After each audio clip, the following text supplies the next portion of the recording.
పింఛం విప్పిన నెమలికి మల్లె తొలకరి జల్లుల మేఘం మల్లె అలజడి హృదయం మాడిన కూచిపోడి రంగుల దిద్దిన బొమ్మకు మల్లె కవితలు వద్దిన పుస్తక మల్లె సంతోషంలో ముద్దుగా ఈ అమ్మాడి ఆరారు ఋతువుల అందం ఒకటిగా కలిపి వింతలు ఏడు పక్కకు జరిపే కొత్తగా పుంతలు తొక్కెను ఈ అరవిందం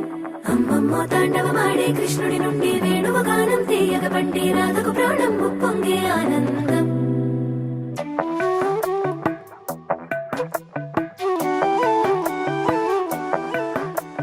మధురము కదా ప్రతొక నడక నీతో కలిసేలా